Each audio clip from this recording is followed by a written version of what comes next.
Voilà, donc aujourd'hui, on va voir plutôt le contenu, pour qui, quand et comment.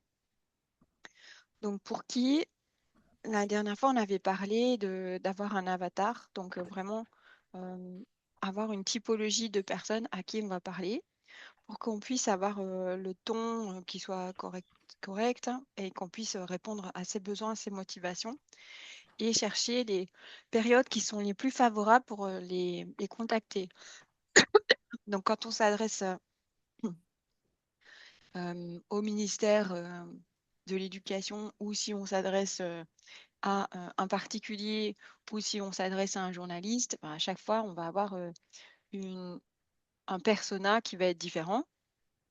Et évidemment, on les contactera différemment, ils n'ont pas besoin du même contenu. Donc, ce serait intéressant de s'asseoir, d'avoir pour chacun de ces personas, et franchement, il ne faut pas en avoir 12 parce que après, on est perdu quand il y en a trop. Mais 3 ou 4, ça peut vraiment avoir du sens, de façon à ce qu'on soit au plus proche de leurs besoins et de ce qu'on leur communique. Alors, Bob revient. Est-ce que là, c'est mieux? Est-ce que là, c'est bon, Bob? Non, non, j'arrive pas. Je ne sais pas, hier ça marchait, mais je vais vous écouter, là. Désolé, et répondre aux questions, mais j'arrive pas à Bon, faire chez la caméra. ok. Donc aujourd'hui, ça sera comme si Bob était masqué. Ok, donc euh, Laure, toi, qu'il faudrait combien de personas et ce serait qui tes types, une typologie de personnes? En fait, il y a beaucoup de profils différents selon par quel angle on prend le travail qu'on fait chez Niki, en fait. Parce qu'on peut penser aux jeunes, forcément, qu'on accompagne. Et là, déjà, il y a des différences d'âge qui sont importantes. Je mets aussi les jeunes parce qu'en fait, maintenant, ça nous arrive de plus en plus souvent que, on ait un jeune qui adore les cours qu'il a avec nous et qui, du coup, recommande notre travail à des copains. Donc, en fait, on doit aussi penser aux jeunes, enfin, ça nous arrive de plus en plus souvent que finalement, voilà, c'est comment on fait pour être sûr que l'information soit vraiment transmise et transmise la plus précisément possible. En général, les parents sont tellement contents qu'il y a leur ado qui disent je veux prendre des cours qu'ils arrivent à nous retrouver, mais, mais bon, ça reste quand même aussi finalement un public dans la Mhm. stratégie de contenu et on a ouvert là tout récemment un compte Instagram justement pour les jeunes, pour leur mettre sur leurs réseaux sociaux des stratégies d'apprentissage qu'ils ont tendance à oublier ou leur rappeler les formules de maths parce qu'ils oublient en fait tout le temps les mêmes, tous. Donc, pour pas leur faire toujours tous les mêmes fiches, voilà. En fait, l'idée, c'est vraiment de se dire ben, que au moins quand ils scrollent, ils révisent quand même un petit peu puisque de toute façon, ce temps de scroll, ils l'ont. Donc, Mhm. dans une stratégie de contenu, ils sont intégrés. On a les parents, forcément. On a les entreprises avec lesquelles on crée des partenariats pour soutenir notre impact social. Et donc, en fait, effectivement, et on a aussi, mais c'est plus rare, des personnes qui nous aident à titre bénévole. Donc là, typiquement, le profil d'Irène, il correspond pas mal par rapport à la slide qui est là. Il correspond pas mal, en effet, à, à des personnes qui nous aident de manière très ponctuelle, par exemple, si on a besoin d'un conseil en comptabilité ou voilà, par rapport Mhm. à leur domaine d'expertise. Voilà, on en a qui nous aident aussi à ce niveau-là. Donc, Donc, effectivement, il y aurait trois profils principaux et puis un plus ponctuel. oui, voilà, voilà, voilà, exactement. Très bien. Ben, voilà, pour chacun, avoir un Ouais. petit symbole et comme ça, on se dit, voilà, j'ai écrit à Irène, j'ai écrit à Joseph, j'ai écrit à Jean. Et Mm. c'est plus facile dans la production de contenu parce qu'on a quelqu'un en tête, en fait. Ouais. Et toi, Bob, du coup, tu aurais combien de types de personnes? Désolé, j'étais occupé à faire fonctionner ma caméra. Euh, Type de personne pour le contenu, je Oui, dirais oui, un peu similaire. Ouais. donc une personne pour les bénévoles, une personne pour les bénéficiaires. Est-ce que tu communiques auprès des bénéficiaires? Non, ça se fait moins, ça se fait Non. plus. Ça se fait plus vraiment de manière super simple avec des affiches Mhm. affichées dans les accueils, dans les centres. Mais là, c'est vraiment ouais, beaucoup plus simpliciste, quoi. Ouais. D'accord. Donc, ça serait les bénévoles, ce serait les donateurs. Oui, oui. Et puis, est-ce que tu as des partenaires ou est-ce que vis-à-vis de la presse, par exemple, serait, ça aurait du sens d'être actif et d'avoir une stratégie de contenu dédiée? Oui, partenaire, donateur, ça va un peu dans le même sens, surtout si c'est des entreprises qui nous soutiennent. Mhm. Voilà, ça c'est vraiment un cible. Et puis la presse, bien sûr aussi, oui. Oui, D'accord. Donc, trois en fait, hein. oui, Les oui, bénévoles, exact. les donateurs partenaires et puis la presse. Oui. OK. Donc, pour chacun, c'est vraiment se dire finalement quelle serait l'action dont j'ai envie vers laquelle ils aillent. Donc, ça, c'est vraiment mon objectif à moi. La deuxième chose, c'est vraiment quelles sont les motivations de cette personne. Quel est son intérêt à elle? Pourquoi elle fait ça? Quel est le bénéfice qu'elle va en tirer? De façon à ce qu'on puisse communiquer sur ces aspects-là qui vont la toucher. Quels sont ses besoins pour que ça se passe bien? Quelle est la meilleure période pour les contacter? Parce que je pense qu'il y a vraiment un calendrier, ça peut être assez saisonnier sur certains aspects. Et finalement, quel est le canal privilégié? Donc, est-ce que c'est LinkedIn? Est-ce que c'est WhatsApp? Est-ce que c'est l'email? Est-ce que c'est Instagram, etc. pour qu'on puisse être sûr qu'on les touche là où ils sont présents. Bon, après, il ne faut pas non plus à nouveau être sur toutes les plateformes parce qu'on finit par s'y perdre et c'est un peu compliqué. Mais s'assurer qu'on a bien une plateforme. Alors, si vous avez 3 avatars, au maximum 3 plateformes, hein, mais tout ce qu'on peut faire pour réduire le nombre de plateformes, ça aide quand même. Parce que chacune a quand même ses spécificités, il faut le temps de se connecter, etc. Après, il y a aussi des outils qui permettent d'agréger. Donc, on crée un post et puis il est mis sur différentes plateformes. Ce qui en soi est bien, sauf que si vous avez différents avatars, t'as pas forcément. Enfin, si on diffuse un contenu presse, on n'a pas forcément envie de le mettre sur Instagram, puisque c'est pas forcément là que les gens vont être le plus touchés. Donc, bon, ça peut avoir un intérêt, mais ça, à voir, quoi. Ce qui serait intéressant aussi, c'est d'avoir une vision qui soit annuelle. Fondamentalement, quand est-ce que c'est le bon moment pour lancer des campagnes? Pour éviter que, on ait des périodes où on lance plein d'emails, des périodes où il y a des creux, et puis des périodes où on envoie des messages qui sont tellement, enfin, peut-être pas contradictoires, mais qui sont tellement fréquents que finalement on va diluer notre impact. Et il vaut mieux être présent régulièrement à des moments où ils sont où eux-mêmes sont dans des processus de décision. Par exemple, quand on veut voir les partenaires en entreprise, bah, c'est bien de connaître quand est leur période budgétaire. Parce que c'est à ce moment-là qu'ils peuvent avoir une enveloppe budgétaire pour pouvoir aider. Une fois que ça s'est passé, que le budget est décidé, ben, ils ont moins de latitude et ils ne pourront pas forcément faire grand-chose, quoi. Donc ça, ces informations-là, elles peuvent être vraiment critiques. Les campagnes de dons, pourquoi pas décembre, ça paraît la période la plus faste. Alors c'est peut-être vrai, mais en fait, toutes les associations se manifestent auprès des donateurs à ce moment-là. Et on a tellement de requêtes que venir à un autre moment, ça peut aussi avoir du sens parce que finalement, on a beaucoup, beaucoup moins de concurrence. Donc, à voir, quoi. Et puis, ça peut être lié à un événement propre de la personne. si on a pour les enfants, là, si on a leur date d'anniversaire, bon ben, un mois avant, on peut dire qu'on offre 10% pour ceci ou pour cela, parce que à l'occasion de l'anniversaire. Mm.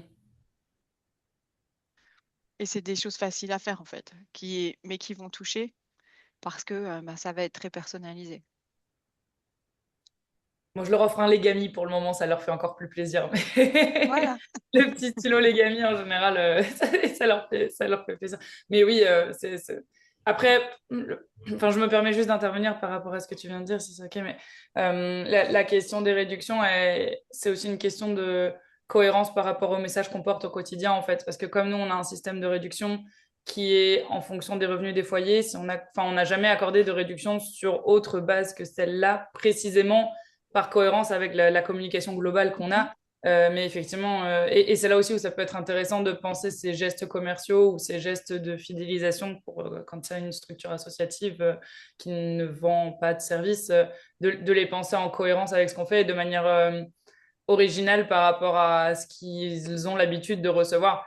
Parce que c'est vrai que la réduction de 10%, finalement, on la reçoit aussi beaucoup dans nos mails de différentes marques chez qui on a fait des programmes de fidélité, etc. Donc, il y a peut-être aussi une forme d'essoufflement, en tout cas auprès du grand public, de ce principe-là. tout à fait. La seule chose, c'est que je veux dire, c'est utiliser les données qu'on a pour que on puisse offrir quelque chose ou au moins profiter de cette occasion pour les contacter Ouais, euh, de façon personnalisée. ouais. Et ça peut être juste une carte postale, hein, c'est pas, Mm. ou quelque chose de très symbolique, mais pour autant, marquer le coup, ça fait une différence par rapport à tous ceux qui le feront pas. Voilà. Et les bénévolats, il peut y avoir des périodes un peu fastes avec des gens qui, en janvier, se disent, allez, c'est les bonnes résolutions, je me lance. Maintenant, ils vont prendre la résolution en janvier, mais il faut qu'ils aient l'information avant, quoi. Et qu'ils aient le temps de la mûrir, de pouvoir la. Donc, c'est pour ça que ça vaut la peine de pouvoir les contacter un peu avant pour semer l'idée et qu'après, on puisse faire des rappels. Même chose pour là, le juin, de façon à ce que en septembre, au moment de la rentrée, à nouveau, où on est dans cette période de je prends de bonnes résolutions, bah, ça peut être le moment de dire ah bah finalement oui, ça fait du sens maintenant. Voilà. Et donc s'assurer on a une vue annuelle pour pouvoir ne pas rater ces échéances-là et être vraiment présent au bon moment dès qu'on peut. Deuxième chose, c'est sur tout ce qui est le quoi. Et donc là, je vous ai mis 3 lettres, VID, parce que c'est des choses qui marchent assez bien.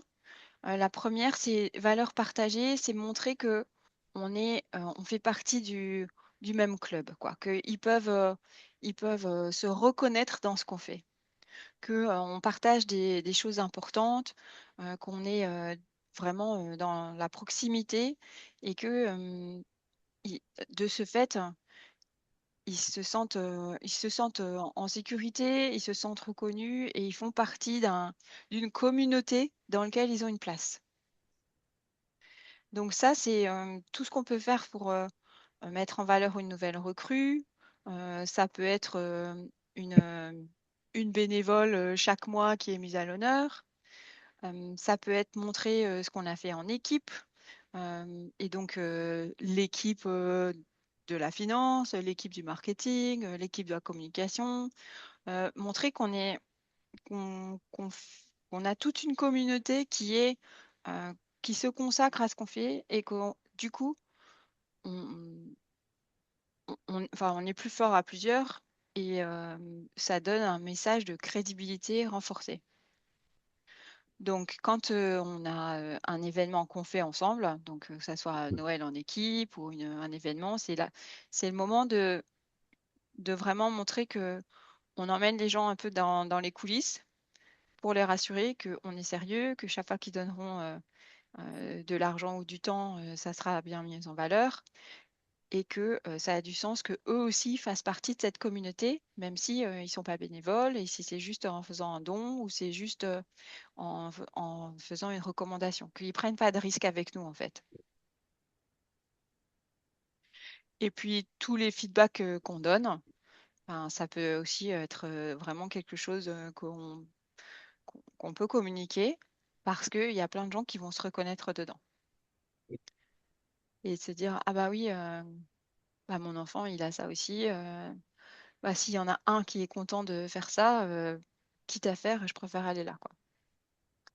Et chaque fois qu'on a un nouveau projet, alors souvent on a tendance à communiquer quand il est fini et que voilà, on a un livre, ça y est, il est fini, je vous invite à le découvrir. Alors qu'en fait, c'est intéressant de pouvoir suivre l'évolution de cela. Et donc dire, voilà, on a l'intention d'écrire un livre, aidez-nous à choisir la couverture, tout ce qui, voilà les 3 premiers chapitres, qu'est-ce que vous en pensez? Et donc en fait, ça permet de les intégrer au projet et de montrer qu'on partage et on fait lien et on fait communauté. Et développer ce sentiment d'appartenance. Bob, est-ce que tu aurais un exemple de cela qui te parlerait? Euh, oui, je pense par exemple si, enfin, quand on a une nouveauté, comme tu viens de dire, genre par exemple on construit un nouveau bâtiment ou on écrit un livre, de ne pas seulement enfin, en parler quand c'est fini, mais par exemple montrer l'évolution du chantier, des choses comme ça. Euh, oui, voilà, ça c'est des bonnes idées pour intégrer les personnes avant tous les exemples donnés pour les valeurs partagées, c'est des choses que les gens ils aiment bien voir, je trouve. Mm, Genre le bénévole du mois ou Noël en équipe. J'ai l'impression, enfin chez nous, c'est toujours ça qui a enfin, qui génère le plus d'interactions. Personne veut voir une photo d'une remise de dents, c'est pas intéressant, mais dès que c'est un moment en équipe, les gens ils aiment ça. Ouais. tout à fait. Ouais. Et quitte à pouvoir mélanger un peu, hein, Mm, on peut avoir le bénévole du mois qui a contribué à la construction sur le chantier, quoi. Mais mm, effectivement, je te rejoins. C'est des choses qui permettent de créer du lien et du coup, il va y avoir plus d'interaction. Et puis, bon, les gens sont contents aussi de pouvoir le partager. mm, Et ça permet d'agrandir la communauté. Le deuxième, c'est tout ce qui est de l'ordre de l'impact. Donc, montrer qu'on a des résultats. Montrer que ce qu'on fait sert à quelque chose. Un, parce que c'est rassurant pour ceux qui sont les donateurs et ceux qui hésiteraient à donner. Et puis en plus, c'est valorisant pour tous ceux qui ont contribué. Donc, montrer des chiffres et ça peut être, voilà, ce qu'on a. Merci à tous ceux qui ont contribué ce mois-ci et on est arrivé à cela. Ou, ou avoir des choses qui soient un peu plus émotionnelles avec des témoignages. Alors, je sais qu'on évite de mettre les photos des enfants. Maintenant, ça peut être de dos, ça peut être de loin, ça peut être un groupe. Mais en tout état de cause, faire en sorte qu'il y ait quand même un élément qui puisse susciter de l'émotion, quoi. Parce que les chiffres vont être importants, mais si on peut rajouter un élément émotionnel, forcément, ça touche plus les gens. Et savoir que, surtout quand on est dans une démarche, caritative, fondamentalement, les gens ont besoin de savoir que ils ont participé à quelque chose de bien, et eux, ça les revalorise. Donc, avoir quelque chose qui soit simple à mémoriser, d'où l'intérêt des chiffres, et qui crée une émotion qui leur permet de finalement se dire que voilà, à travers votre travail, eux, ils ont participé à quelque chose qui avait beaucoup de sens. Bon, je pense que là, vous avez plein d'exemples en tête. Mm. Et Ouais. puis, ben, le 30% dernier, là, pour le coup, c'est des demandes plus directes. Donc, participez à nos événements, venez nous aider pour le bénévolat, dons, etc. Et s'assurer que là, on demande régulièrement et à des échéances qui soient pas trop près les unes des autres, quoi. Quand on fait des événements, ça a du sens de les faire en série. Donc, une fois parce que quand on les a programmés, c'est plus facile d'inviter les gens à l'événement aujourd'hui et puis: «Ah bah, oui, mais je peux pas venir. Bah, écoutez, on se reverra, dans 3 mois, venez ici, voilà la date, voilà le thème» et puis, on a une série et de façon à ce que, on ait toujours une opportunité d'inviter les gens à quelque chose. Et puis, foncièrement, c'est plus facile de les préparer aussi, par batch. De s'organiser en fonction. Je crois qu'on en avait parlé pas mal avec Laure. Est-ce que ça s'applique à toi, Bob, aussi? Je n'ai pas compris la question. Oui. L'idée, c'est de préparer des événements en Oui, série. oui, oui. Est-ce que ça, c'est des choses que tu fais déjà, qui s'appliquent aussi? Pas vraiment, non. Non. Pas, non, difficile. On- Donc, pour Enfin, l'instant, il n'y a pas d'événement de toute l'année. très rare, très rare.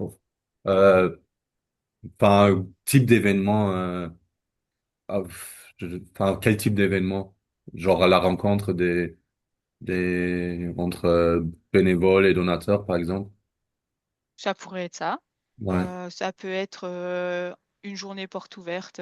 ouais, ouais. Non, on en fait beaucoup. Enfin, malheureusement, on en fait vraiment, vraiment rarement. C'est après, oui, je pense que c'est un peu compliqué dans notre cas parce que faut bloquer une des maisons, il y aura pas d'activité ce jour-là, ça a peut-être un certain budget. Ouais, voilà, ça, on le fait beaucoup, beaucoup moins. Il y a un événement phare là pendant l'année. Mais bon, cette année, on en fera plus.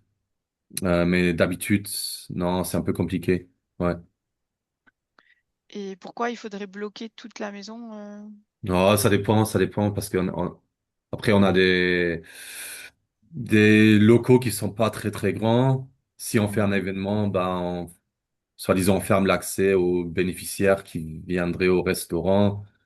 Euh, Enfin, sauf si on fait un événement où tout le monde est, enfin, pour tout le monde, quoi. Mais après, les locaux sont trop petits. Ouais, ça, c'est un peu plus compliqué. Ouais. Alors, une façon de faire, c'est de dire que les places sont très limitées et que Hmm. t'invites et qu'on n'accueillera que les 10 personnes qui seront inscrites les premières. Ouais, par exemple. Ouais. Tu vois, et tu crées un effet de rareté. Et donc, Hmm. ils sont privilégiés, Ouais. ils sont parmi ces 10 là pour que tu n'aies pas de problème effectivement Ouais. de réception. Et si Hmm. c'est offrir un chocolat chaud à 10 personnes, tu n'auras pas besoin d'un budget considérable, tu Oui, vois. c'est vrai. C'est vrai. Moi, j'aurais envie de, une fois par an, inviter tous les partenaires importants, quoi, avec lesquels je suis en contact et faire un Mhm. barbecue. Pareil, ça coûterait rien. Mais voilà, Oui. c'est ouais, c'est des petites idées comme ça pour continuer à fidéliser les gens. C'est vrai, ça c'est un point, voilà, que chez nous, on doit vraiment travailler dessus parce qu'on le fait vraiment pas. Enfin, on le fait pas quoi, donc c'est pas bien. Ouais, ouais. Et Ouais, et en puis, fait, ces événements-là, pardon, pardon, vas-y. Laure, vas-y. Non, non, vas-y. Je te Ces dérange. événements-là, en fait, ça reste dans les mémoires. Hmm. D'autant que tu peux impliquer les gens. Tu peux aussi dire que les bénévoles, ils préparent une partie, que les Hmm. bénéficiaires, ils viendront ici.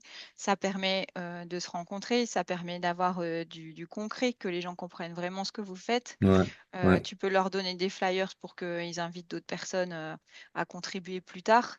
Et hmm. une fois qu'ils ont été invités une fois et que ça leur a plu, c'est Ouais. facile de les fidéliser pour les prochains Oui, oui. événements, quoi. Tu vois, t'en fais Après, vraiment des ambassadeurs. Ouais. Après, on le fait, mais c'est parti, après, on fait beaucoup, beaucoup de journées de bénévolat. Genre, on a un groupe de 5 personnes d'une entreprise qui viennent aider, dans le restaurant, par Mhm. exemple. Ça, on le fait, mais Oui. c'est moins événement, c'est plus activité de bénévolat. Voilà, et donc, ouais, je vais y réfléchir, ouais. Ouais. Ben, même ces journées de bénévolat, est-ce que ça se termine à chaque fois par une photo, par Oui, mettre en voilà. valeur, etc. Oui, Oui. Tu oui, fais un post à chaque fois. enfin, c'est toujours très apprécié par les partenaires parce enfin, ils comprennent enfin, où ils vont donner leur soutien, quoi, quand ils viennent Bien chez nous, sûr. comme ça, ils voient de leurs propres yeux. C'est pour ça, quand on le fait, théoriquement, on n'en a pas besoin et je sais que beaucoup d'ASBL, ils ne le font pas parce que ça leur fait plus de travail qu'autre chose. Mm. Mais en même temps, il y a aussi une demande énorme des entreprises pour ce genre d'événement. Euh, on en reçoit presque, enfin, tellement. Donc, on ne peut pas répondre favorablement à toutes, mais on le fait quand même très, très souvent, ces journées-là. Mais c'est pas vraiment un grand événement, c'est plus une activité de bénévolat, quoi. Ouais, Oui, ouais. oui, mais ça suffit pour que ça génère un flux d'intérêt, que effectivement Mm, tu crées le sentiment de communauté. Et ouais, ça pourrait avoir vraiment du sens de communiquer sur le fait que vous avez une sélection, que c'est assez exclusif, que vous pouvez pas mm, recevoir tout le monde et que ils ont un vrai privilège à venir ouais, ouais. parce qu'ils doivent pas se rendre compte que vous en recevez 200. Mm. Oui, c'est vrai. Ouais. Après, allez, je dirais, on a 15 peut-être 20 fois par an de telles Mhm, journées. Mais voilà, c'est vrai, 5 personnes viennent aider, dans des différentes maisons. Mais on le fait vraiment juste avec ceux, on va dire, qui nous soutiennent depuis longtemps ou c'est des bons partenaires. Parce que c'est aussi un peu ce qu'ils souhaitent. Ils vont pas soutenir, enfin, ils nous soutiennent, mais un peu aussi, bien sûr, avec le souhait de pouvoir participer à ce genre de choses. Et c'est pour ça qu'on le fait. On a commencé enfin, à faire ça de plus en plus depuis 2, 3 ans, je dirais. mhm. Puis qu'on a Ouais, vu très bonne qu'il chose. Ouais. y a un vrai intérêt de la part des entreprises. Mais on le fait, bien sûr, en sachant que ça va nous rapporter quelque chose, Oui. enfin, on espère que cela va nous rapporter quelque chose par des dons, quoi. Et normalement, c'est le cas, d'habitude. Mhm, Ouais, ouais. tout à fait. Mais du coup, c'est une base hyper adaptable en fait, parce que si vous en faites 15 à 20 par an, vous avez déjà bien l'habitude de les organiser. Et en fait, Oui. un léger changement de se dire une fois tous les 3 mois, on en organise un peu différent de ce qu'on organise d'habitude, mais sans que ça demande beaucoup de travail de plus. On n'ouvre que 5 places sur inscription. On n'accepte pas qu'il y ait plus que 2 personnes de la même entreprise, par exemple, pour vraiment brasser et mettre en mixité. Mhm. Il y a juste un formulaire d'inscription à faire, mais qui est juste à renouveler, enfin, même pas à renouveler, à dupliquer une fois tous les 3 mois. Et là, une grosse communication, éventuellement dire, voilà, on leur demande de venir dans les cuisines avant. Comme ça, Mhm. ils sont un peu plus engagés encore sur cet événement-là que sur ceux qui tournent déjà. Mais tu vois, tu as une première base déjà là qui peut être Ouais. très facilement enfin, retravaillée, entre guillemets, pour créer quelque chose d'un peu plus unique. Et en même temps, ça peut être l'occasion de démarcher des nouveaux donateurs, l'occasion de fidéliser ceux qui sont déjà là. Mhm. Euh, et sans que ça Ouais. prenne un travail supplémentaire énorme. Le tout, en fait, c'est de faire une communication spécifique autour de ces quatre-là, peut-être de plus par an.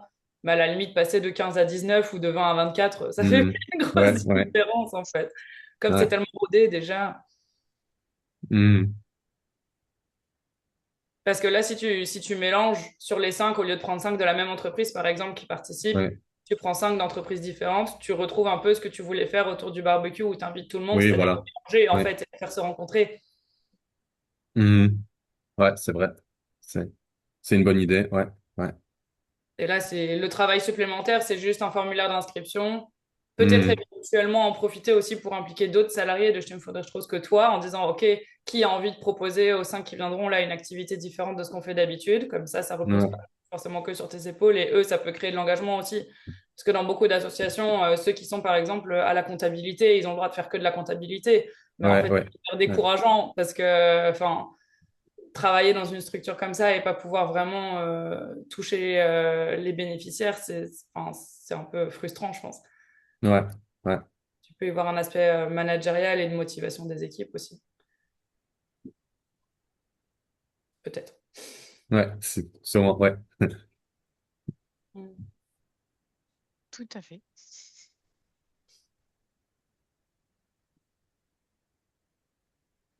Donc voilà, ça c'est les contenus sur les réseaux sociaux. Après, vous avez l'un et l'autre une newsletter, hein? Ouais. Non, Non, t'en as pas. Donc dans la newsletter, souvent, comme c'est des gens qui sont déjà nos clients, on met aussi un peu de contenu, on va dire, éducationnel, ou qu'il y ait de la valeur qui soit au-delà de, enfin, un peu plus fouillée, un peu plus recherchée.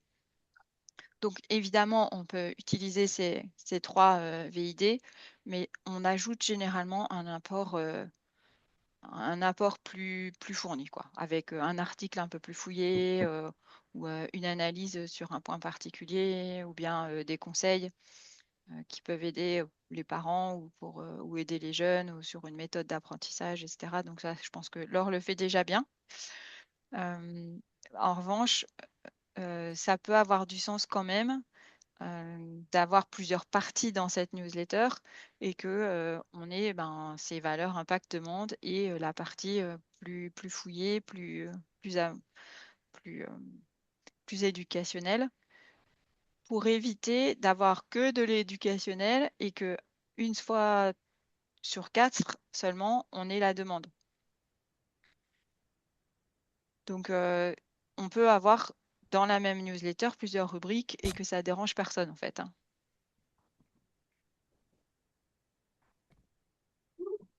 Ça fait du sens?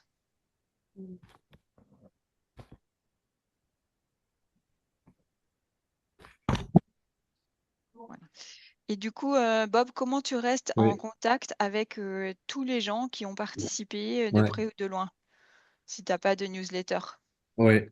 Euh, bon, les réseaux sociaux, ok, mais pour être, enfin, un contact, on va dire, un peu plus personnel, je dirais, enfin, moi, je m'occupe vraiment de ce volet bénévolat des entreprises, enfin, relations publiques, etc. Donc, moi, c'est par exemple, des fois, on a des activités de bénévolat en partenariat avec, par exemple, la Belle Étoile ou Auchan. Enfin, donc, Mhm. dès qu'on a un événement où on cherche des bénévoles, enfin, je les contacte et je dirais, cela fait, ouais, peut-être tous les 2 mois, je cherche des bénévoles pour une activité qui n'est pas forcément dans nos locaux, mais à l'extérieur. Donc voilà, donc je dirais tous les 2 mois, c'est partenaire, je veux dire. Euh, voilà, ils se disent, ah tiens, ok, Bob de l'Achetum nous recontacte pour une mission.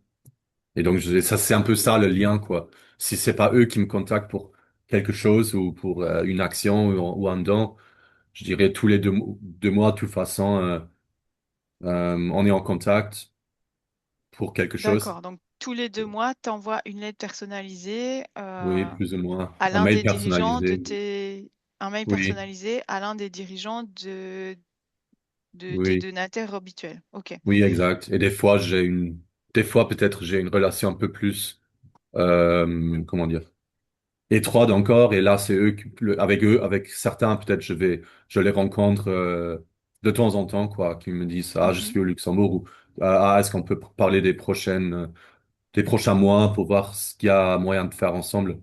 Ça, avec D'accord. quelques-uns, il y a ça aussi. Mais sinon, je Mhm. dirais ça doit être 50, 60 personnes. Et avec ceux, D'accord. voilà, c'est tous les 2 mois, quoi. Enfin, je fais appel à eux, quoi. Et Mm. voilà, ouais. Mais En revanche, oui, tu pourrais bien sûr. je pourrais, comment dire, faire une sorte de newsletter ou genre une petite info sur ce qui se passe, mais pas juste m'adresser à eux quand je veux quelque chose, quand je veux leur bénévolat, quoi. C'est Ouais, ça.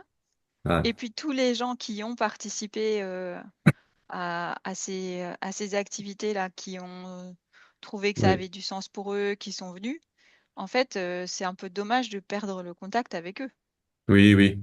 Là, enfin là, par exemple, si il participe à un événement, après l'événement, il nous a apporté, je sais pas, un don de la part de l'organisateur.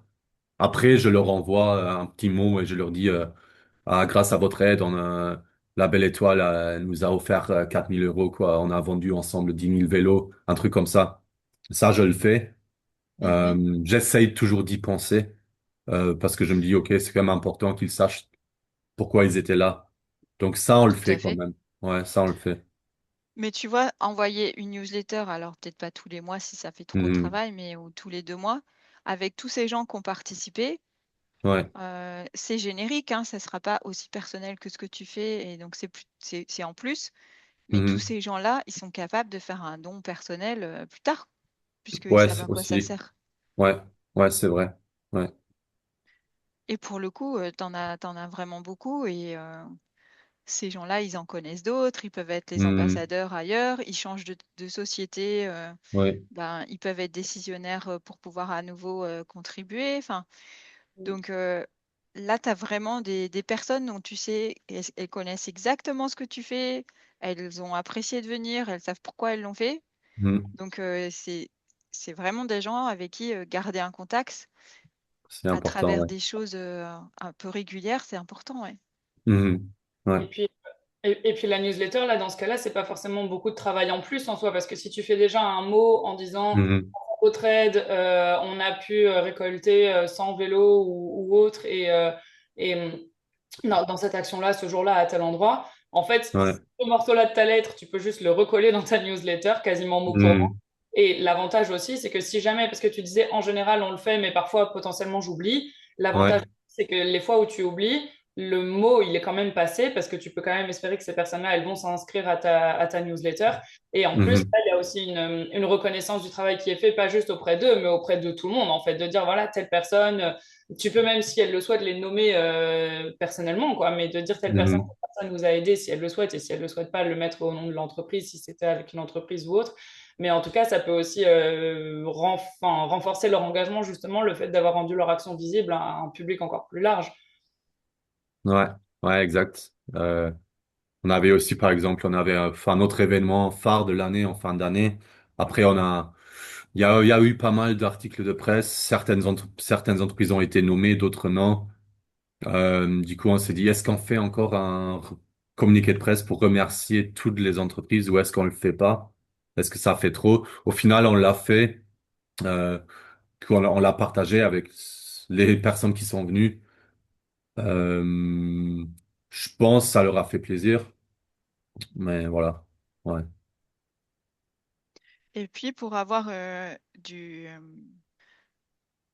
des relations presse aussi, le fait que tu aies une base de souscripteurs, qu'ils puissent éventuellement interroger l'un ou l'autre, que tu aies déjà Hmm. du contenu, que tu puisses montrer que tu as du contenu qui est déjà tout prêt et ils pourraient presque copier-coller. Tu vois, Ouais. pour eux, c'est une source qui rend leur tâche beaucoup plus facile aussi. Et puis, tu es sûr Ouais. qu'ils diront des choses qui sont assez proches de la vérité, quoi, qu'ils n'ont pas besoin d'en rajouter. Hmm. Ouais. Et que toi, tu sois obligé de corriger derrière, quoi. Hmm. Même pour démarcher de nouveaux partenaires ou de nouveaux donateurs ou autres, le fait de dire, voilà, tous les mois, on relaye les actions phares du mois dans une newsletter qu'on envoie à X personnes, Hmm. ça leur dit aussi, ben, parce que comme tu le disais tout à l'heure, en fait, la photo de remise de chèque, ça saoule tout le monde. Ouais. Personne n'a envie de voir ça sur les réseaux. Mais si en fait, du coup, tu dis, Hmm. voilà, nous, on relaye ces informations-là dans nos newsletters qui est lue par tant de personnes, là, en fait, en termes de visibilité que certaines entreprises cherchent à avoir à travers ces actions-là, ben, tu leur donnes une valeur très concrète de la visibilité que ça apportera, en fait. Ouais. Ouais. Et à nouveau, si tu penses, parce que enfin, je comprends tout à fait la crainte que ça peut représenter en termes de charge de travail supplémentaire, mais si tu automatises le fait de déjà faire de toute façon des lettres et que tu repères les parties, même éventuellement que tu construis ta lettre un peu différemment par rapport à ce que tu fais jusque-là, mais précisément Mhm. pour que ce soit très récupérable, et que tu en fais un document, par exemple, tu vois, à part une note ou un Word ou quoi que tu gardes et Ouais. tu sais que tu le ressors. Tu le remplis au fur et à mesure du mois. Du coup, si c'est juste un copier-coller, tu vois, ça va te prendre quoi, 5 minutes de plus à Ouais. chaque Ouais. Ouais. pour C'est mettre pas là. beaucoup de travail, ouais. Ouais. Et, ouais, et Ouais. avec 1 heure par mois, tu mets en page ta newsletter avec les copier-coller que tu as fait pendant le mois et paf, c'est réglé, quoi. Mhm. Ouais. Le tout, c'est voir comment tu peux gérer au mieux tes automatisations, en fait, là-dessus. Hmm. Quitte à changer très légèrement les habitudes que tu as déjà mises en place, en fait. Mais de Ouais. ce que tu dis, en tout cas, je pense que ça ne te demande pas forcément un désajustement énorme. C'est juste de penser le travail, pas uniquement dans l'intérêt de ton donateur, mais aussi dans l'intérêt de toi, la charge de travail que ça représente derrière et la maximisation de ta visibilité et de ton impact, quoi. Ouais. En Merci. étant finalement très systématique pour qu'on se dise, bon voilà, je produis ce contenu, quelles sont les 4 autres façons de l'utiliser plus tard. Mm. De façon à ce que on peut demander après à ChatGPT de l'adapter un tout petit peu pour qu'on n'y repasse pas des heures, mais que ça soit pas exactement les mêmes mots. Mais en tout état de cause, s'assurer qu'on peut recycler ce qu'on a fait, quoi.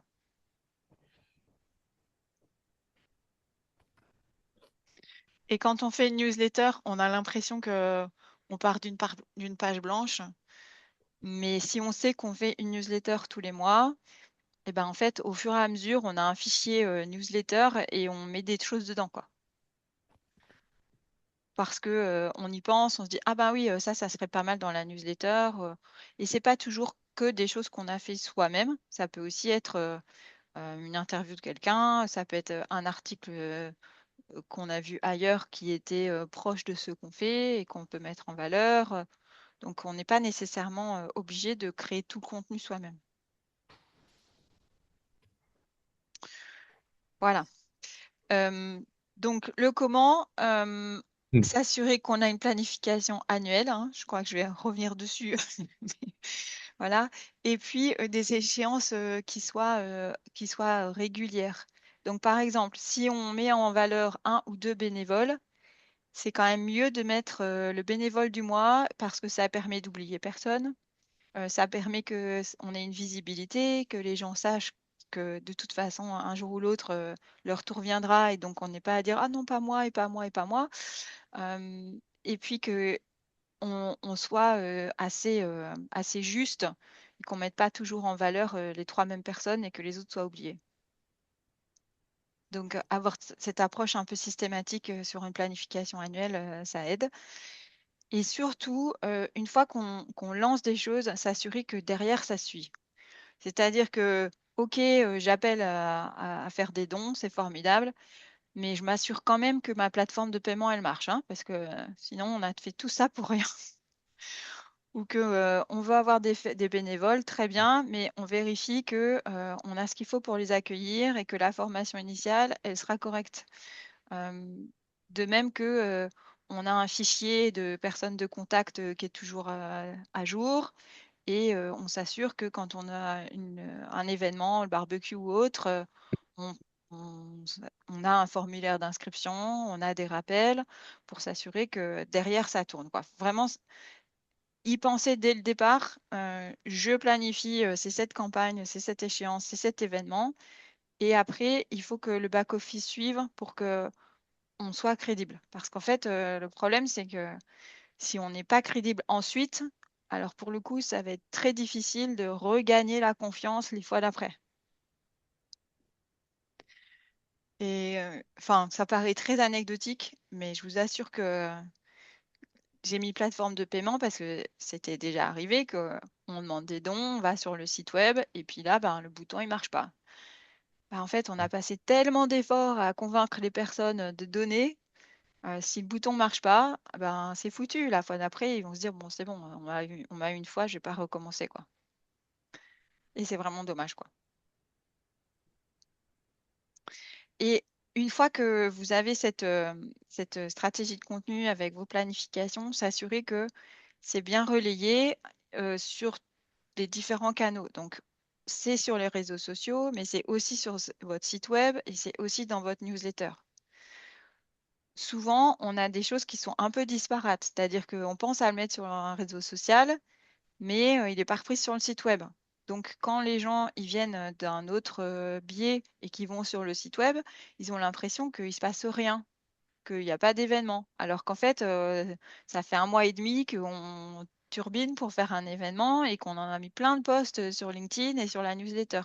C'est dommage que ça ne soit pas sur le site web, par exemple. De façon à ce qu'on ait des contenus qui soient assez similaires et qu'on ait une cohérence chaque fois que les gens sont en contact avec nous.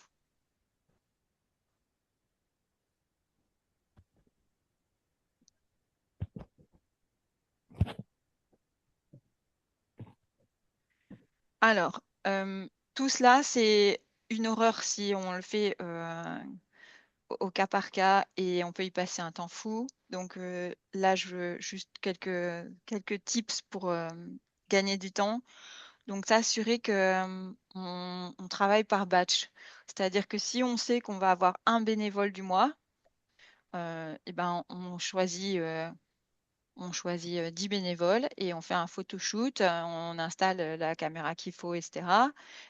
On fait une interview à des 10 bénévoles avec les 3 mêmes questions. On fait une vidéo et comme ça, on a tous les postes bénévoles de l'année. Ils auront tous à peu près le même format, ça sera cohérent et on l'a fait une fois pour toutes et on pourra le refaire l'année prochaine, mais on n'a pas besoin de faire ça toutes les fois en se disant au fait quel était le réglage de la caméra et où est-ce qu'on se met dans quelle salle, etc. Franchement, on gagne un temps fou à faire ça. Surtout dès qu'il y a de la vidéo, parce que ça demande quand même voilà, une logistique propre et refaire ça tous les mois, ça reconvaincre les personnes, etc., c'est quand même pénible. Et d'autant qu'il y a toujours un effet de groupe. Avoir un ou deux bénévoles, il va falloir les supplier, mais si ils se disent ah ben allez, c'est la journée des bénévoles ou la demi-journée des bénévoles et on fait ça tous ensemble, ben, ils vont s'aider les uns les autres, quoi. Ils vont s'inspirer les uns les autres et l'énergie sera plus porteuse et ça sera, évidemment, le résultat sera plus sympa. Il y a aussi un aspect de systématisation, c'est-à-dire utiliser ce qu'on fait déjà pour que, indirectement, ça nous permette de créer du contenu. Donc, si par exemple, on fait des réunions toutes les semaines et que il y a un agenda, on peut rajouter à l'agenda une réussite par personne et une photo d'équipe. On ne va pas forcément utiliser tout ça à chaque fois, mais si on arrive à avoir une photo d'équipe toutes les semaines, on arrivera à avoir quelque chose d'intéressant qu'on puisse de temps en temps poster. Si on a une réussite par personne, eh ben, on va avoir des témoignages, on va avoir les chiffres pour les impacts, on va avoir des résultats, des exemples. Et du coup, tout ça, ça nous permet de pouvoir avoir à la fois des moments d'équipe, des moments dans les coulisses, des moments d'impact, et on peut avoir du contenu pour nos posts sans être obligé de remobiliser les gens sur des choses différentes. Donc, c'est vraiment utiliser ce qu'ils ont déjà en ajustant juste un petit peu pour que ça soit quasiment systématique et qu'on ait assez de contenu pour pouvoir avoir quelque chose de qualité. Ça vous parle? Ouais. Bon. La deuxième chose, c'est d'avoir des ressources qui soient partagées et qui permettent qu'on ait à la fois de la cohérence et qu'on ait des choses simples à gérer.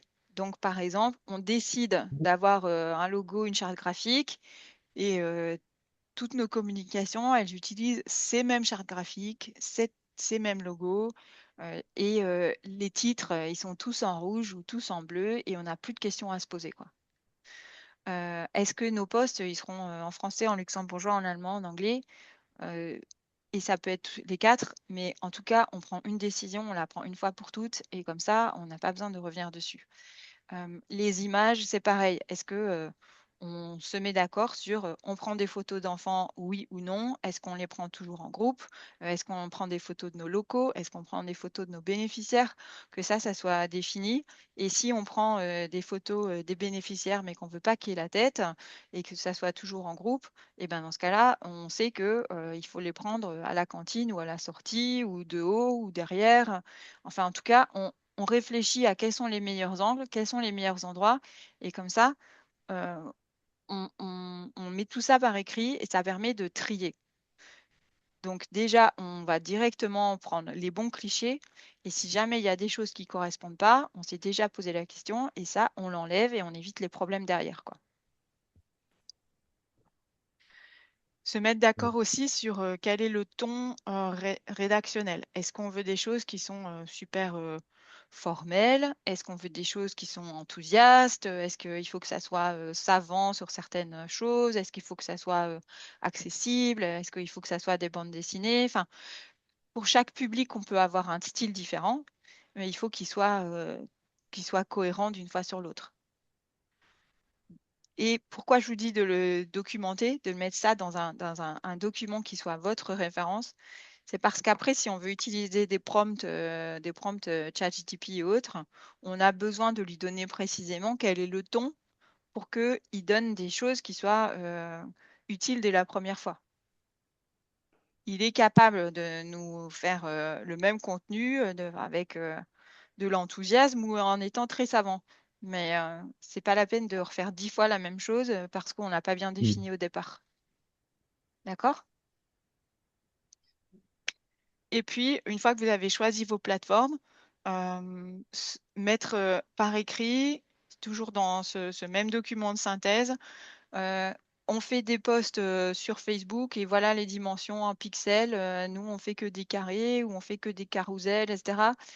Mais mettre par écrit les dimensions parce que sinon on les cherche non-stop et, et à chaque fois on retrouve pas ces informations, etc. Et c'est un petit peu dommage. Donc ça, c'est votre document de synthèse sur le style. Il sera utile si jamais il y a d'autres personnes que vous qui produisez du contenu, parce que l'idée, ça peut être aussi que on intègre du contenu d'autres personnes, mais on a besoin qu'il soit cohérent. Et si vous utilisez l'IA, ben, ça vous permettra d'avoir quelque chose qui soit exploitable très rapidement. Ce qui est intéressant aussi, c'est d'avoir un répertoire partagé avec des ressources. Donc, qu'on ait tous les logos au même endroit, qu'on ait toutes les images types au même endroit, qu'on ait les images qu'on a déjà utilisées au même endroit, les images que, au fur et à mesure, on collecte à droite à gauche, on les met là-dedans, et comme ça, le jour où on doit lancer la newsletter, ben, on sait où trouver. Et s'il n'y a pas exactement ce qui nous convient, on sait aussi quoi chercher. C'est-à-dire que si on a vu une photo d'une montgolfière, elle paraît sympa, mais elle est en rouge et il nous la faut en bleu, ben, c'est tellement plus facile de trouver une photo de montgolfière bleue que de dire voilà, je veux une photo aérienne. Donc ça permet d'avoir des exemples, ça permet de pouvoir cibler les recherches et puis ça permet d'avoir quelque chose qui soit aussi cohérent. Et puis, si vous avez d'autres personnes que vous qui, qui, euh, qui travaillent sur du contenu, ça vaut la peine d'avoir un calendrier qui soit commun.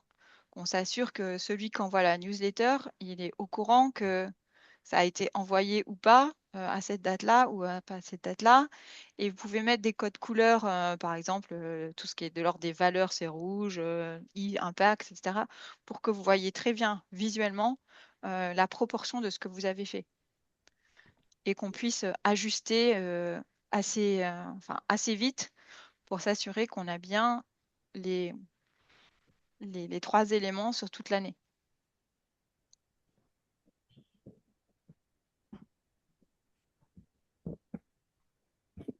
Voilà, ça paraît très symbolique, hein. C'est des petites choses, mais franchement, ça peut vraiment aider à gagner du temps.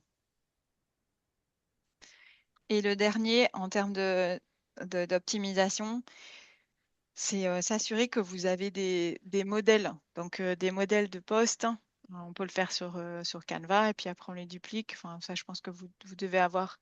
Mais dès qu'on travaille avec d'autres personnes pour pouvoir avoir de la cohérence, avoir des modèles, ça permet d'être sûr qu'on a quelque chose qui correspond bien à ce qu'on veut communiquer. Si vous avez trouvé des prompts sur ChatGPT ou autres qui vous permettent de bien marcher, ben, utilisez-les et gardez-les, quoi. Gardez ces modèles-là pour que vous puissiez les réutiliser plusieurs fois.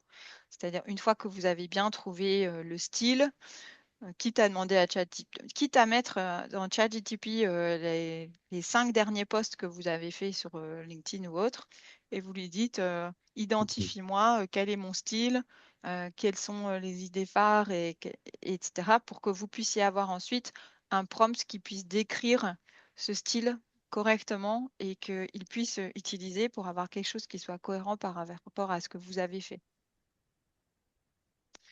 Il y a des outils de publication qui sont automatisés, ou si par exemple on a les bénévoles du mois et on a fait les 10 posts déjà sur l'année, on peut les automatiser pour qu'ils soient publiés à intervalles réguliers sans que ce soit nous qui ayons besoin d'y penser à chaque fois. Donc il y a Hotsuite, Letter, Content Studio qui font ça. Alors, ça marche bien. La seule chose, c'est que si par exemple on est sur LinkedIn ou sur Facebook, il suffit pas de publier le contenu pour qu'il soit vu parce que les plateformes vont le publier. Donc si par exemple il est publié à 9 heures, ils vont le publier à 9 heures à 10% de votre audience. Si entre 9 et 10 heures, ils voient qu'il y a des réactions, donc des likes, des commentaires, des partages, ils disent, bon, ben, très bien, je vais maintenant le diffuser à 20 ou 30% de l'audience. Et au fur et à mesure, ça va être plus visible. Donc, si on passe par des publications automatisées et qu'il n'y a aucune interaction de notre part, il faut partir du principe qu'on a bien choisi les bons créneaux pour que les gens puissent vraiment interagir. Ce qui n'est pas toujours le cas. En tout cas, pas forcément au début quand on n'a pas trouvé le bon moment où les personnes sont disponibles et disposées à faire ça. Donc, ça peut avoir du sens de programmer comme ça, mais de se dire, bon, c'est programmé pour 9 heures, donc à 8h45, moi je vais sur LinkedIn et je like d'autres posts de personnes. Et à 9 heures, quand c'est publié, moi je rajoute un commentaire, je fais déjà un like pour que ça enclenche la machine et que petit à petit la visibilité auprès de mon audience soit plus large. D'accord? Bon, on n'a pas forcément envie de passer sa vie sur les réseaux sociaux, donc c'est pour ça que savoir exactement à quelle heure on publie et se faire et du coup se prendre la plage horaire juste un peu avant, juste un peu après, ça peut avoir du sens. Et puis avoir un fichier de suivi de qu'est-ce qu'on a déjà publié, qu'est-ce qui a marché, voir un mois après les différents posts, combien il y a eu de vues, combien il y a eu d'engagement, et du coup pouvoir choisir lesquels on va reprendre la fois d'après, ça peut avoir du sens.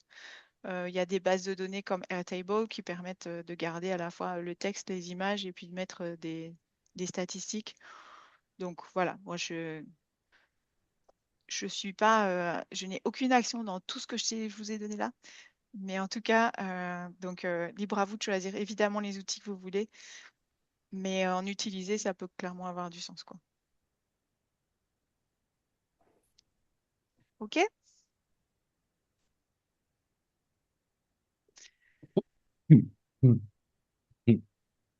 Très bien. Alors, je voulais regarder un petit peu le site de l'or. Alors, pourquoi le site? Parce que donc je suis allée voir les posts LinkedIn de l'or qui étaient très bien faits. Et quand on va sur la page, donc Laure, elle a évidemment son profil personnel sur LinkedIn. Et après, il y a la page de Nikki. Alors quoi? Alors est-ce que là je vais peut-être partager mon LinkedIn et comme ça, parce on n'a pas forcément les mêmes réglages. Du coup, on voit peut-être pas tout à fait la même chose. Et le problème, c'est que comme on s'en rend pas compte, très difficile de pouvoir changer. Donc moi, mon LinkedIn, il est par défaut en anglais. Donc j'ai tout est en anglais. Hein, je ne sais pas si Laure, tu as à la fois en français et en anglais, mais J'ai paramétré mon profil dans les deux langues, donc normalement le texte est, ouais, est adapté. voilà. Donc du coup, il vient en anglais. Et donc, tu as bien mis en valeur l'activité. Là, on voit bien qu'il y a des postes. Dans le About, franchement, on a très exactement 5000 caractères. Donc, mettre juste 3 lignes, c'est un petit peu dommage. Mm. Alors, qu'est-ce qu'on pourrait rajouter là qui aurait du sens? Bah, probablement de développer un peu le type d'offre qu'on propose chez Niki et comment ça peut concrètement être engageant pour les personnes qui viendront se donner la peine de le lire, qu'ils puissent voir par quels canaux ils peuvent être impliqués ou voilà.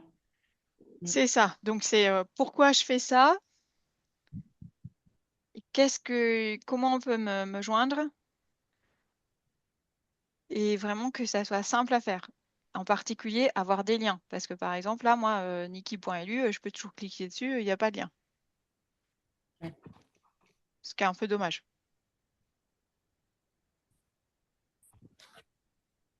Et le pourquoi je le fais, ça paraît peut-être un peu.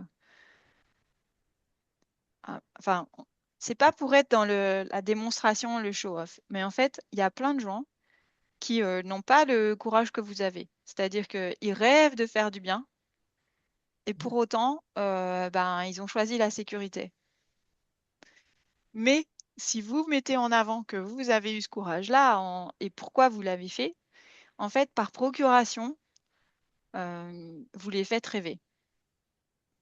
Donc, c'est pas. Et du coup, ils sont prêts à vous aider parce que grâce à eux, enfin, à travers vous, ils font du bien. Donc, c'est important de montrer pourquoi vous le faites, de façon à ce qu'ils puissent se dire, ah bah oui, peut-être que moi, dans d'autres circonstances, bah, j'aurais pu faire pareil.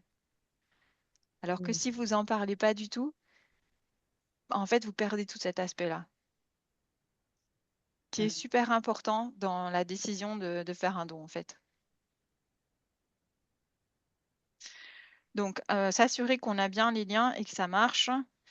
Donc après, ici, le lien, il marche. Là, c'est un petit peu dommage que la photo, elle est comme les gens de photo1.png, parce que pour le coup, ça donne aucune info. Donc toutes les images, si elles peuvent avoir un titre qui fait du sens, ben, ça va être euh, plus pertinent pour évidemment la recherche de mots-clés.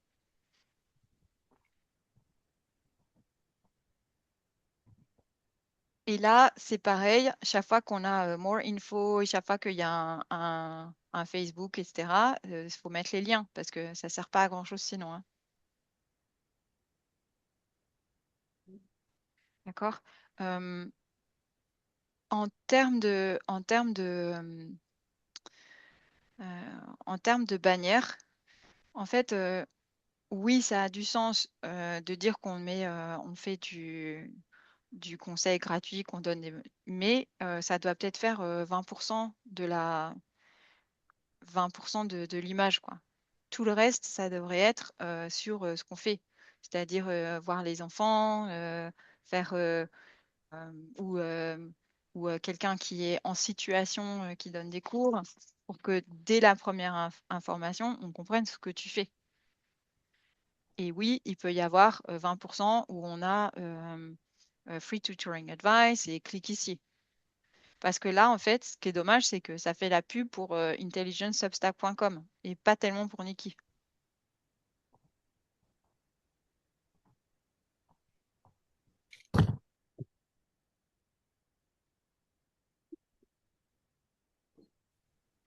Et donc ensuite, sur bah, celle-là, elle est un peu vide, quoi. Et c'est d'autant plus dommage que fondamentalement, il y a juste des tonnes de choses sur la newsletter qui pourraient tout à fait se trouver ici, sur cette page-là. Et je vais citer quelqu'un qui tout à l'heure expliquait qu'on pouvait faire juste du copier-coller. Je pense que là, tout à fait, ça pourrait être vraiment le bon endroit. Alors après, dans la newsletter, il y a peut-être des choses qui sont limitées à une saisonnalité ou à une période particulière, mais il y a quand même beaucoup de choses qui sont indémodables, hein, éternelles. Et pour le coup, ça vaut la peine de les mettre ici, quoi. Ouais, c'est vrai que en fait, quand j'ai commencé à plus communiquer sur LinkedIn, On m'a expliqué que à cette période-là, en tout cas pour les petites structures comme c'est le cas de Niki, l'algorithme favorisait énormément la publication en nom propre plus que la publication des pages entreprises en fait, en termes de visibilité, en termes de. C'est vrai que du coup, en le lançant, j'ai priorisé le fait de publier depuis mon compte. Mais oui, complètement, il y a effectivement des parties qui peuvent être mises sans. Mais en fait, c'est tout à fait vrai. Et d'ailleurs, Bob, il fait ça aussi. Il met d'abord sur la page institutionnelle et après, il partage sur son profil propre. Et effectivement, il y a 10 fois plus de réactions sur le profil de Bob. Mais ça existe quand même sur la page institutionnelle. Parce que sinon, en fait, on a, c'est vide et ça donne pas l'impression que c'est crédible. Donc oui, on peut pas partager, enfin on peut partager de la page institutionnelle, mais franchement, on a zéro réaction. Enfin, quand on regarde, euh, quand on regarde celui de Bob sur Stemfo-Strauss, on prend le même post. Il y a 3 likes au mieux sur la page Stemfo-Strauss et sur le profil de Bob quand il partage le même. Donc il fait vraiment un lien là, partage à partir de la page institutionnelle sur sur son profil. Ah bah là, il y en a 15. Donc ça n'a vraiment rien à voir. Mm. Ouais. Après, je le fais pas souvent non plus. Enfin, euh, je sais pas, je le fais juste, comment dire, enfin, si ça a vraiment un lien direct avec ce que moi j'ai fait. Après, j'aime tout ce que enfin, mon emploi, enfin, ce que l'H me fait, je pourrais tout reposter chez moi, mais je me dis ça ferait trop. Et je le fais du coup très rarement si c'est vraiment quelque chose enfin, qui est vraiment grâce à moi, on va dire, que moi j'ai créé. Je me dis, allez, je vais le reposter sur mon compte privé parce que je trouve ça vraiment cool, on va dire. Mais après, ouais, je sais, enfin, je me dis, ce serait quand même mieux si ça avait plus de vues sur la page de l'entreprise ou de la NGO que sur le mien parce que déjà, j'ai pas beaucoup de followers et je suis pas très actif sur LinkedIn. Mais quand je vois, comme tu as dit, le même post, il a presque plus de partages sur mon compte privé que sur celui de mon NGO. C'est un peu dommage, je trouve. Ouais, ouais. Mais bon, C'est mais dommage parce que c'est fait pour que les sociétés payent de la pub, hein. ouais. Mais bon, on n'est pas obligé de pouvoir de pouvoir euh, encourager ce mercantilisme. Donc Hmm. foncièrement, euh, de toute façon, toute ton audience va pas être polluée par des posts de ta société parce que Oui. il y a même pas, enfin, il y a 10% de ton audience qui voit ce que tu publies. Hmm. Donc, ce que tu as publié il y a 3 jours, ils le verront pas. Ouais. Donc, en soi, c'est pas grave si ça fait trop. Et puis, sur Ok. ton profil LinkedIn personnel, tu peux aussi partager d'autres choses qui sont pas celles de Sturmfrust. Hmm. Mais en tout cas, à chaque fois que tu vas partager à travers ton profil personnel un contenu qui est déjà publié sur la page institutionnelle, tu vas rendre service à, à Sturmfrust parce que, il y aura plus de vues et du coup, Hmm. ça va monter en termes de diffusion. Et puis, sincèrement, une fois qu'on a produit le contenu, autant qu'il soit largement vu, quoi. Enfin, ça prend vraiment 30 secondes de pouvoir le republier ailleurs, quoi. Hmm. Et je pense que Laure, tout ce que tu publies sur Substack, franchement, c'est tout aussi valable pour une audience sur LinkedIn. Donc, c'est dommage de, de rester cantonné à une seule plateforme, quoi.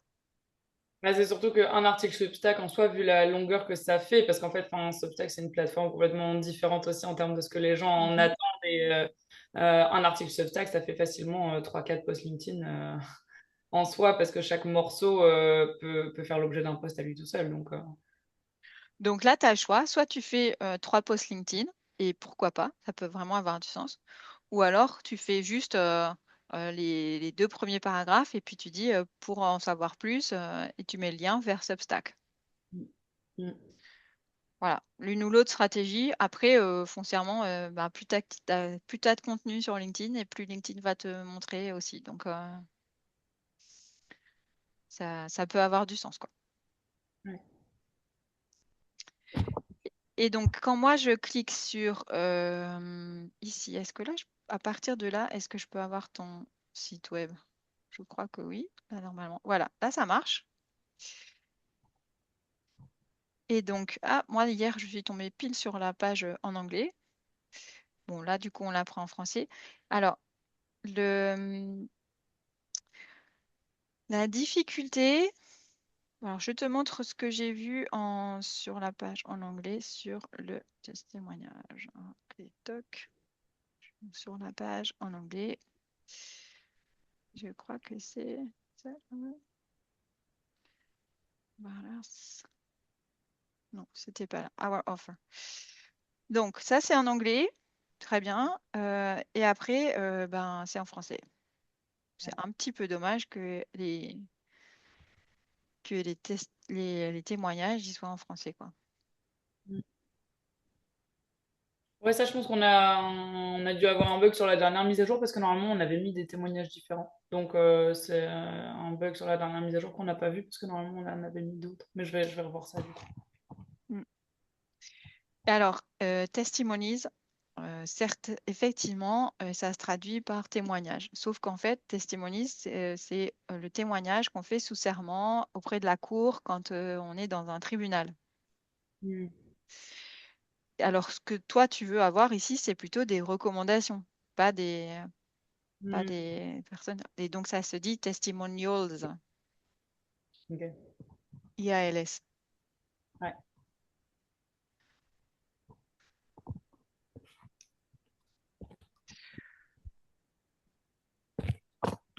Et donc, on n'a pas besoin sur les témoignages là où vous voulez tous, et je comprends tout à fait, j'ai la même problématique, hein, ne pas mettre les photos des gens.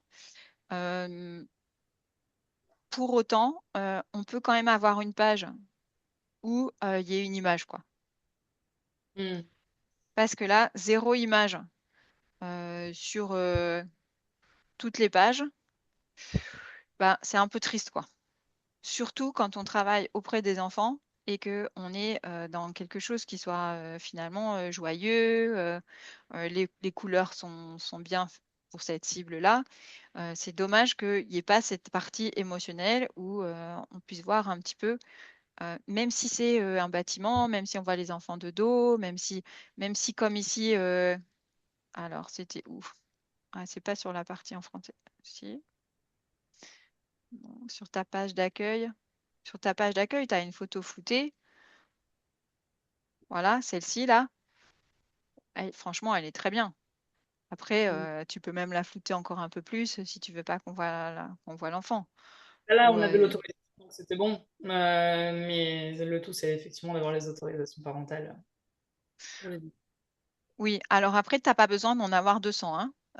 Franchement, tu as 10 autorisations parentales, ça te fait tes 10 photos et c'est largement suffisant, hein. Ouais. Mais tu vois, cette page-là, eh ben, elle a quand même un contenu émotionnel qui est là et qui est bien plus supérieur à celui-ci où tu as contact, quoi. Mm. Et contact, tu n'as pas besoin forcément de mettre une photo d'enfant. C'est Mm. comme ici, About Us. En fait, la photo, bah, on aura du mal à te reconnaître dans la rue en ayant vu cette photo-là quand même. Mm. Et ça, c'est un petit peu dommage parce que ici, euh, il y a un message qui est très fort, qui est qu'on veut avoir une égalité des chances. Et après, l'idée, c'est de dire il est porté par toi. Mais s'il est porté par toi, ça veut dire qu'on a besoin de connaître un peu ton histoire. Ça veut dire t'exposer un petit peu. Donc, pourquoi je le fais? Quand est-ce que j'ai décidé de prendre cette décision? Dans quel contexte?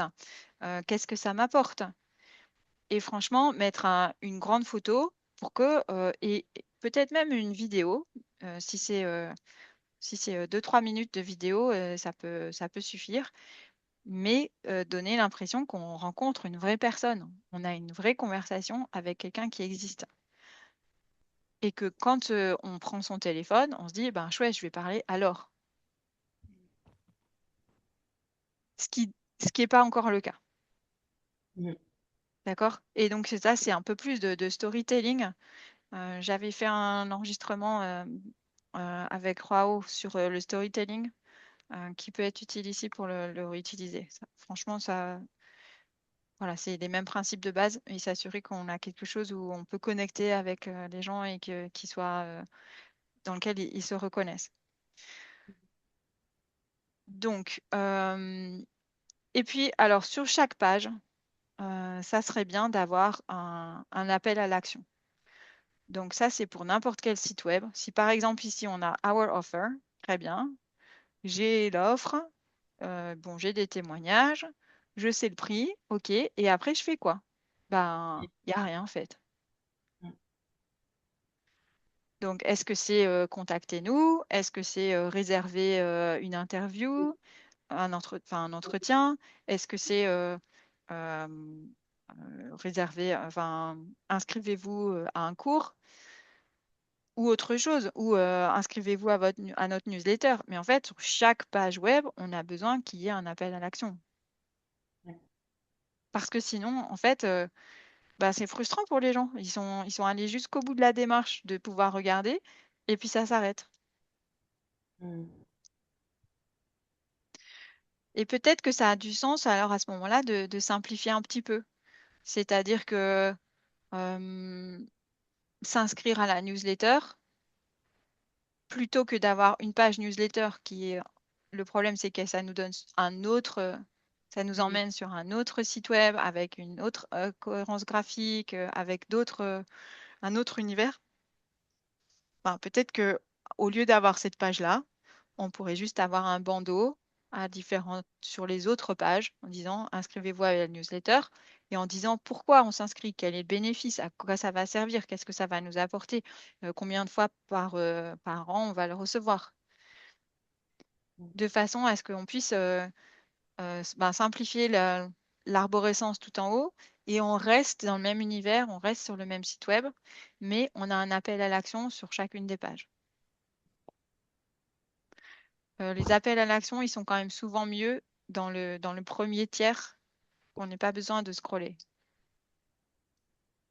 Donc, je ne sais pas quel est l'appel à l'action principal, mais ça serait pertinent que cet appel à l'action principal, il soit en haut.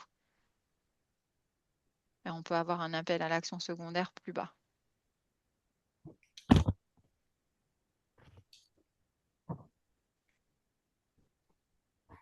Et alors, qu'est-ce que j'avais vu d'autre? Ok, donc je vais revenir sur les slides, comme ça sera plus parlant aussi.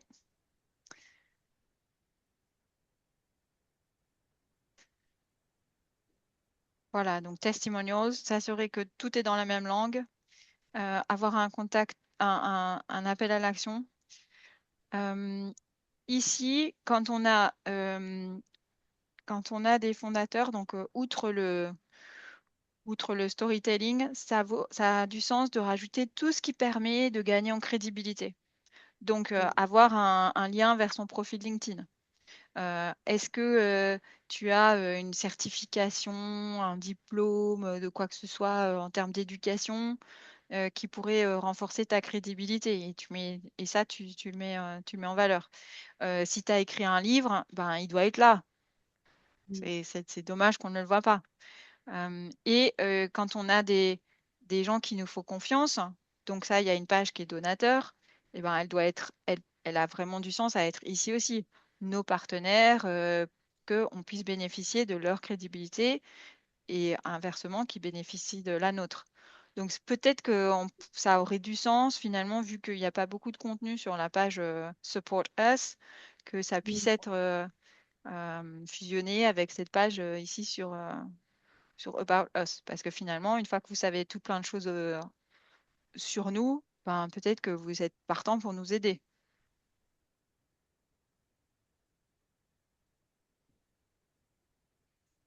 En tout état de cause, tout ce qui peut renforcer ta crédibilité, ça serait bienvenu ici. Mm. Et puis, il y a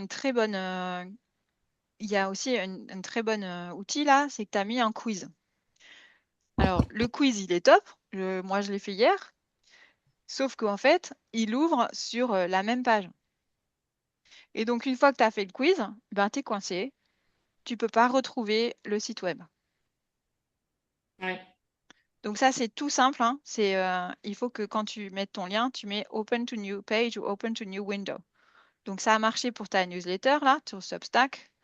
Et là, ça serait bien que ça marche aussi. Parce que quand quelqu'un est allé jusqu'au bout du test, hein, il a déjà fait 12 clics, donc il est quand même bien engagé, il est content d'être avec toi. C'est dommage de le perdre. Donc là, il faut aussi peut-être avoir à la fin du quiz un bouton qui dise retour au site web, ou bien inscrivez à la newsletter, ou bien prenez contact avec nous pour qu'on puisse avancer maintenant qu'on sait exactement quel est votre profil de motivation. En fait, en fait, ce qui manque là, c'est le voyage, le fil conducteur avec les étapes de ton visiteur sur ton site web. Et ça, je pense qu'on est obligé de le refaire assez fréquemment. Et donc, le site que tu as, Bob, il est plus abouti sur ces aspects-là. Mais je pense que au fur et à mesure, on peut rajouter du contenu et perdre un peu la progression des gens. Et donc, ça vaut la peine, peut-être tous les ans, de revoir sur chaque page si quelqu'un rentre, où est-ce qu'il va après? Et est-ce que ça, c'est cohérent avec l'endroit où on voudrait, avec les actions qu'on voudrait qu'il prenne? Et si c'est pas le cas, où est-ce que je peux simplifier? Qu'est-ce que je peux faire pour le garder dans mon univers? Parce que l'envoyer sur LinkedIn, l'envoyer sur Facebook, l'envoyer sur Substack, ben, une fois qu'il est parti, il revient pas. Donc, s'assurer qu'on reste dans quelque chose qui soit homogène. S'assurer que nos images, elles soient cohérentes avec notre cible. Si on veut avoir des donateurs d'entreprises, ben, on va chercher à avoir au moins sur la page entreprise que des photos avec un contenu qui soit propre aux entreprises, aussi bien en termes de texte qu'en termes d'image. Et comme vous avez chacun trois personas, on peut aussi avoir sur un site web, quand on arrive, finalement, bah, trois zones. Et qu'on ait un contenu un peu différent pour chacune des zones, en fonction de la personne et de comment il est. Et et s'assurer aussi quand on revoit chaque page que, un, il y a une invitation à prendre une action, et deux, il y a une source de crédibilité. Donc, la source de crédibilité, ça peut être parce qu'on a des partenaires qui nous aident et donc on met leur logo. Ça peut être parce qu'on a des témoignages. Mais en tout état de cause, s'assurer qu'on est crédible et qu'on puisse faire en sorte que les gens soient rassurés. La, la première, le premier frein pour que les personnes vous aident, c'est de se dire on ne sait pas où va l'argent, quoi. On ne sait pas ce que ça fait. Donc, c'est vraiment travailler sur cette peur qui va faire une différence. Donc, tout ce qui peut les rassurer en termes de crédibilité, en termes d'appartenance à une communauté, en termes de valeurs partagées, tout ça, ça va vraiment aider à ce qu'ils puissent vous faire confiance et qu'ils puissent avancer avec vous, quoi.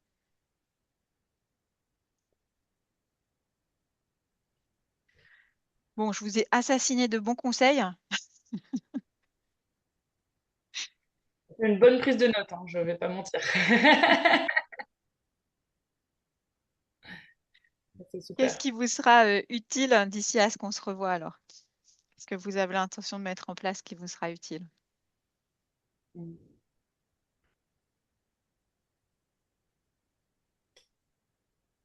Pour moi, dans un premier temps, là, parce qu'il y a plein de choses que j'ai notées pour la prochaine version du site, parce que de toute façon, on va le retravailler cette année, le site.